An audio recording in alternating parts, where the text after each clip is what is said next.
Elliot to get some important information out. Hello, welcome back to again my favorite show here, and honestly the entire world. Today, usually throw it over to Dr. Johnson first, but first we're gonna start off with some trivia. So, I don't know if any of you can answer this without cheating. What was St. Patrick's real name? I got a head shake from Mr. Claymeyer.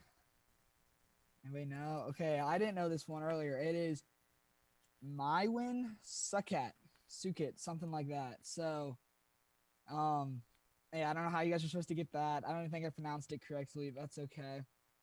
So the Chicago River is dyed each year with green vegetable dye. The question is, how many pounds of the green vegetable dye are needed to dye the Chicago River each year? If we have any guesses. I'll, I was there a couple years ago. It's pretty cool to watch. They drop it out the back of boats, and then as the boats go through it, it stirs it up some more. I'll just throw less and say a ton. Ooh, you're actually a little bit far off, but it is 40 pounds. Seemingly, it's not as much, but 2000 does seem, I feel like Chicago River is pretty big. It feels like, you need that much, but it is only 40, which is surprising. That is And our surprising. last question, yes, it is. Our last question here, if we have any guesses, is after St. Patrick escaped his captors and returned to Britain, who visited him in a dream? Might as well go with the leprechaun. That is valid. It looks a lot like Victoria's Secret, but it's actually just Victoricus. So, Victoricus, all right. He might have been a leprechaun. I have no idea. So, I'll give that to you. Why not? Now we're gonna throw it to Dr. Johnson. See if he has any updates for us today. All right, thank you, Elliot. Good to see everybody. You didn't ask when St. Patrick lived. When was the first St. Patrick's Day parade in the country? So there's still some trivia hanging out there that will need to be addressed at some point. I just a couple of updates. Yesterday and today we have state meetings of the State Board of Education, so that's kind of keeping us busy. And few things on the agenda. One is the board approves the major maintenance and construction list. So districts submit applications for new schools to be built, and then for big maintenance projects, and department staff, a committee of people go through those and rank them. What's most important, what's most urgent. There's a whole scoring system.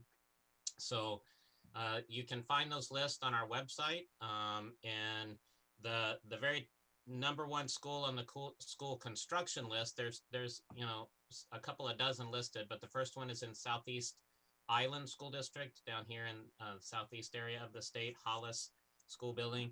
For major maintenance, big construction projects, there's the first couple ones up in Galena, another one's in Craig City, and then there's others all around the state, including Anchorage, so you can look at those. There's a couple of charter schools up for reapproval on the agenda, and then some updates on the legislative session, budget, and things like that. So that's what will be keeping folks busy at the department today. And it's good to see everybody, and thanks for letting me be here again. Sounds good. Thank you, Dr. Johnson. With that, we're going to give it to Mr. Claymeyer for any updates from him. Yet no shortage of work during the legislative session. There's several things going on. Most of the students in Alaska, now that Anchorage School District went this week to full capacity with students, most students are back. There might be a couple districts that aren't, but they will be shortly, with having vaccinated all the educators and all adults now, and even some students 16 and older, getting back to school in person seemed like a more palatable thing. I think everybody was anxious to do that. I hope you guys' first day went well yesterday. I don't think any of you are freshmen. You might have been back for 2 days, but anyways, that's going on, of course. And the third COVID relief bill was passed a couple of weeks ago, and having discussions around the spending that'll happen in schools as a result of the American Rescue Act, or ART. and the impact that that'll have on students, um, working on unfinished learning if people didn't connect well during remote learning and COVID and all that, and summer school options, because that's what every student wants, is to spend more time in school during the summer. We've got the state and districts are working on that. And ongoing mitigation and that sort of thing. And then, of course, right into the question, April, of course, is mandatory testing season. So there's a lot of questions around the mandatory assessment that